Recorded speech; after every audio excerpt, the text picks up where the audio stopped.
The United Way KFL&A is hosting a benefit screening of the new Tragically Hip No Dress Rehearsal docuseries at the Isabel Bader Centre. The docuseries profiles the history of the influential Canadian rock band, which was founded in Kingston in 1984. Joanne Langlois, 2024 United Way Campaign Chair, and John DiPaolo, President and CEO of United Way, are here to tell us all about this unique film festival experience. Welcome, John and Joanne. I'm very pleased to hear about this exciting event, the docuseries. And Joanne, could you tell me a little bit more about what's going to happen with that? Sure. So straight out of TIFF, where Mark Downey got the award for People's Choice documentary, which is voted upon by all the festival goers, we had been offered the opportunity to put it on in Kingston for the United Way. So when they called and offered this, of course, we jumped on it right away. And we're super excited. We have 2 nights. We have one night that's already sold out. There's a few tickets left for the second.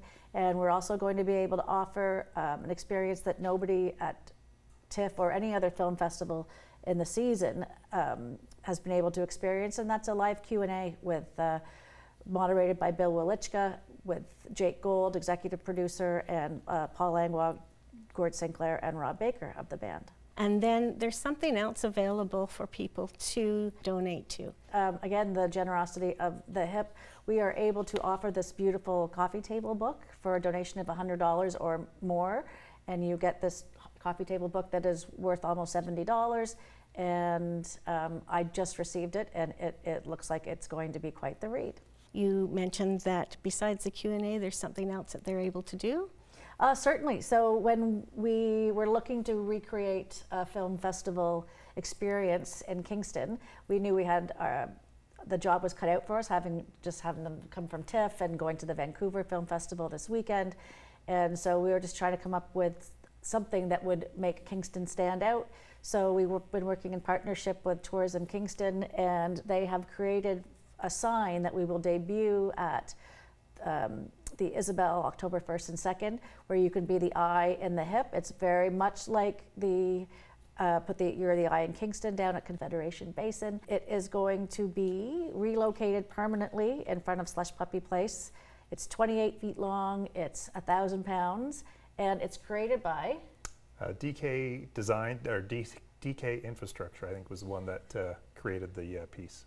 And it's really quite something. At the very end of the P in the hip, they have worked really hard on creating a bowler hat like Gord's with an amazing sort of metal plume that comes out of it. It's really going to be nice, and it's going to be just a place where people can go to commemorate, the magic that happened here in their final show.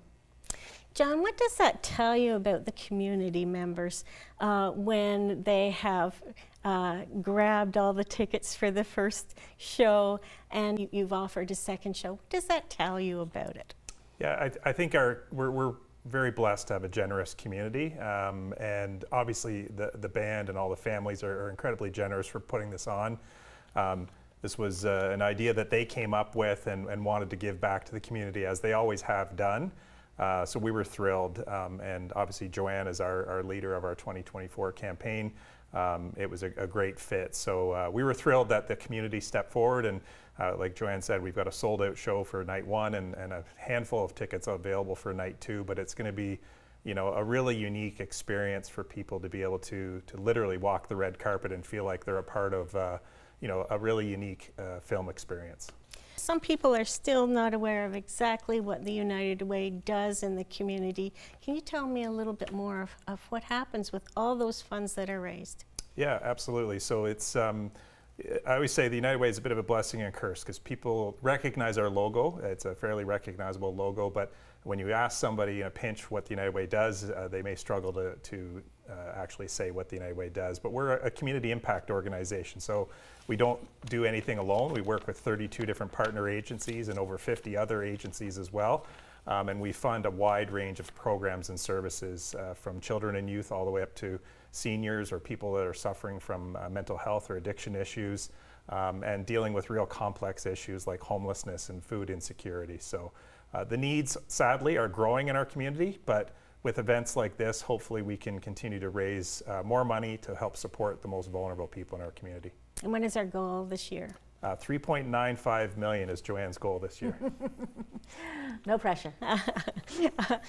Certainly a lot of money, and as you mentioned, there certainly is a growing need everywhere in the community for those funds to help.